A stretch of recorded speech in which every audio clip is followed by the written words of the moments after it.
Student, তিনি চাকরি করলে ভালো বেতন পেতেন, সে সব ছেড়ে রাজনীতিতে এসছেন। তাকে বারবার প্রেসার করা হয়েছে, তুমি এসো, না হলে তোমাকে জেল যেতে হবে। তিনি জেল যাত্রাই পছন্দ করেছেন, জেলে গেছেন। হেমন্ত সোরেনকে গ্রেপ্তার করেছেন। গতকাল আপনারা বর্তমানে দেখেছেন চুন চুনকে মাফ করুঙ্গা।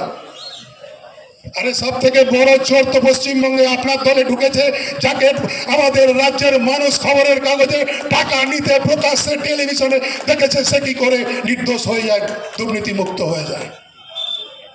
যত দুর্নীতিগ্রস্ত তারা বিজেপিতে গেলে সব শুদ্ধ হয়ে যাচ্ছেন। এই পরিস্থিতিতে আপনাদের কাছে আমার অনুরোধ, তপসদা আছেন বলবেন, আমি বক্তব্য বিস্তারিত করতে চাই না। আইনসভায় গরিব মানুষের প্রতিনিধি না গেলে ভারতবর্ষ রক্ষা হবে না। এক দেশ, এক ভোট, এক রং, এক খানা, এক সংবিধান, এই যে স্লোগান, এই স্লোগানকে বদলে দিতে হবে। ভারতবর্ষ ধর্ম নিরপেক্ষ দেশ, নানা ভাষা, নানা জাতি, নানা মতের মানুষ বসবাস করেন। সেই ভারতবর্ষকে যারা ছিন্ন বিচ্ছিন্ন করতে চাইবেন, আমরা সেই ভারতবর্ষকে খতম করতে দেব না। শেষ দিন পর্যন্ত লড়াই করবো বামপন্থীরা। আমরা জিতি কি হারি এটা বড় কথা নয়, আমরা শূন্য কি এক এটা বড় কথা নয়। লড়াইয়ের ময়দানে বামপন্থীরা থাকবে। কৃষকের ওপর যখন হামলা হয়েছিল, আমরাই এগিয়ে গিয়ে সারা দেশে সংগঠিত করেছিলাম। শ্রমিকের ওপরে হামলা আমরাই সংগঠিত করি। আর আজ যে আইন নিয়ে লড়াই করছেন, বলছেন 100 দিনের টাকা দেয়নি।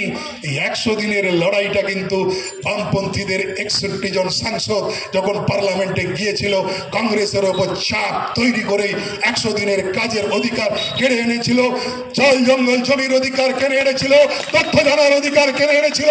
এ ফসল বামেদের ফসল, এ ফসল মানুষ আজকে ভোগ করছে। আমরা তো এখন চাই 100 দিন নয়, 200 দিনের কাজ চাই, 600 টাকা মজুরি চাই। আমরা চাই সব বেকারের হাতে কাজ চাই, বেকারদের কাজের গ্যারান্টি দিতে হবে। ভারতবর্ষ থেকে কর্মসংস্থানকে মুছে দেওয়া চলবে না, স্থায়ী কর্মসংস্থানের বন্দোবস্ত করতে হবে। এ লড়াই তো বামপন্থীদের লড়াই। নিয়মিত নিরপেক্ষভাবে তার পরীক্ষা করে, টেট করে বেকার ছেলেদের সুযোগ সুবিধা গ্রহণ করাতে হবে। কিন্তু এরা চায় না, কেউ চায় না নির্বাচন হোক।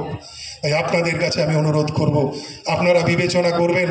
আগামী মে মাসের 25 তারিখ আপনাদের কাছে একটা গুরুত্বপূর্ণ দিন, নির্বাচন।